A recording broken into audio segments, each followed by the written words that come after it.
as you may already know, that I have been married several months ago. Ooh. So as a newly wed couple, we usually get to know each other.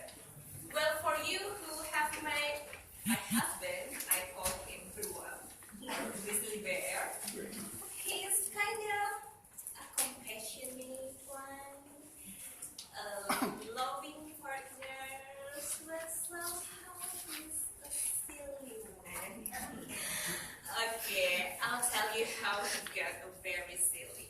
So one day, I go to the, I think it's kind of area contest with Toastmaster Surya and Toastmasters Aan, and I asked him to join. So then he really enjoyed to meet my friends, and he really also curious to know what is a Toastmasters. After we got to the venue, that was a NZ building, then we got to the elevator, and he asked, okay, so what is this Toastmaster things? Do we need to have a kind of greetings? Solo Toastmasters. And I was like, no, we don't have to. No. Oh, really? But he kept it until a new member comes to the lift, and he was like, solo Toastmasters. I was like, no, okay, I don't know. So that was his silly thing.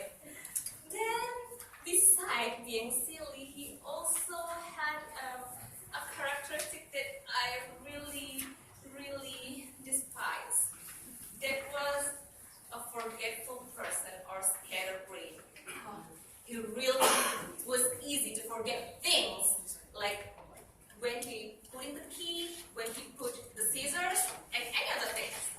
So then I kind of make a theory about how to cure his scatterbrain.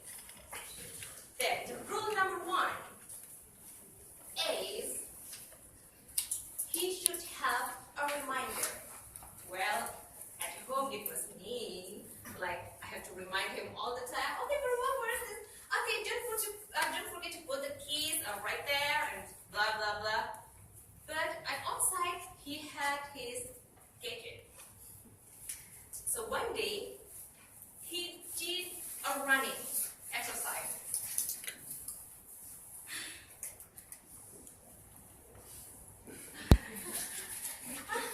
Honey, I got this for you.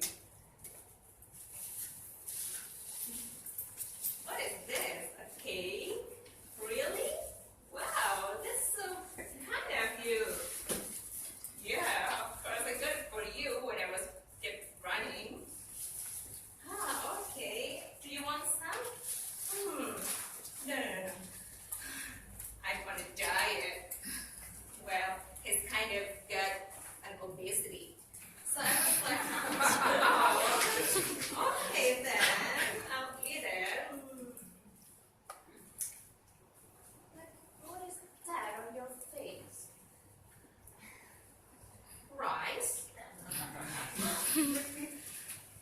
Oh, I think I forgot that I swallowed a plate of nasi uduk.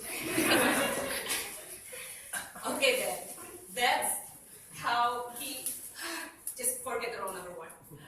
Then the rule number 2 is, like I used to say, put the things in a common place.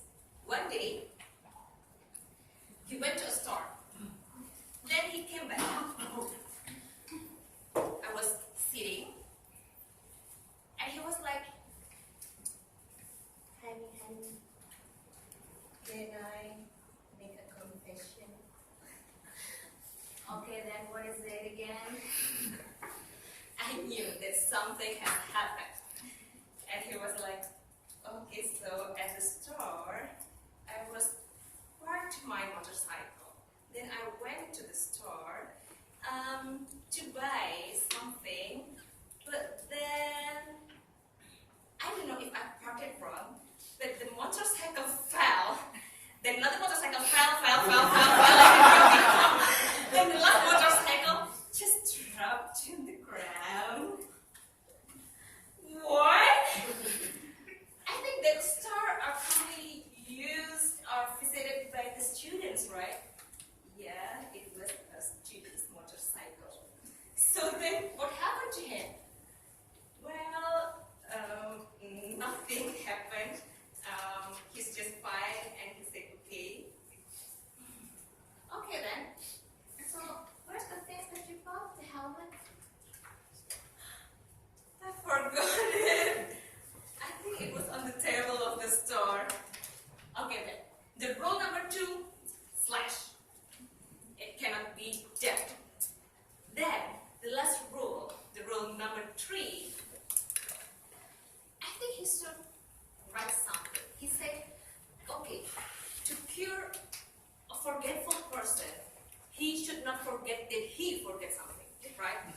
we went to a city because we would like to do a kind of ziarah.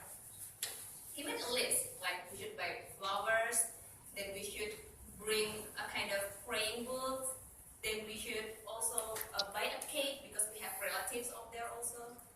Then at D-Day, we already arrived there, chit chat with our relatives, just giving the cakes and everything. Then we went to a ziarah. I was like, oh my God, he really did not forget him.